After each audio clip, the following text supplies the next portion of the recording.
এই যে এই মালটা নতুন ঢুকে হ্যাঁ 3000-এর লট রইয়ে বুঝতে রস। হ্যাঁ তো মালটা রেট করিয়া কত কি দিতে হয় আমার একটু জানাও। আচ্ছা আমি তো কাজ দেই আনতে পারতাস না দেখি ও লোক তো সব রেট টেট করে। ও এই দেখো এই মালটা রেট করতে বলি। মালটা অনেক কাজ আছে বুঝলে। হ্যাঁ এই 25-26 টাকা ঠিক আছে আমার আইডিয়া রে। তোমার আইডিয়া 45 টাকা ঠিক আছে। হ্যাঁ তুমি এক্ষুনি তোমায় দিচ্ছিলে বুঝলে।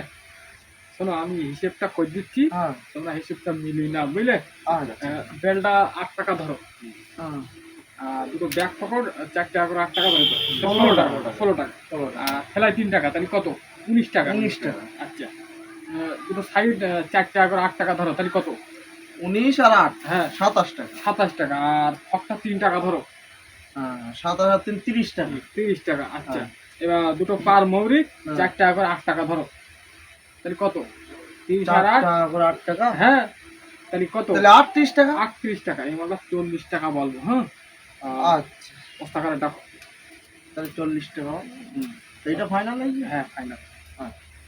ও স্যার এই মালের রেট ঠিক হয়ে গিয়ে এদিকে এসো। এক্ষুনি এই যে দেখতে বুঝলে। হ্যাঁ তবে কি বোঝেন। হইগে হইগে হ্যাঁ হয়ে গিয়ে কই এই তো বলো কত কি কি রেট করলি বলো। 10 টাকা। মালটা কম বেশি কাজ আছে বুঝলে। বলো তুমি বলবো আমি বলো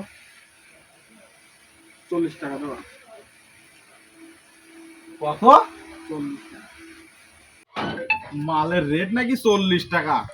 লাভ মেরি ঘাড়াটা মতন করতে 20 টাকায় লোকে হুড়হুড় করে করবে, 40 টাকা নাকি মালের রেট। ও বালার চালাবো না, আমার কারখানা বন্ধ থাক থাক। 25 টাকা বললাম তো কাজটা হয়তো। আরে এই লোকের জন্য কাঁধে ঘাড়ে উঠিয়ে এ না বাল ছিঁড়ে খাও। দাও বাড়ি রেট কে লাগছে? খাওয়াতে দাও।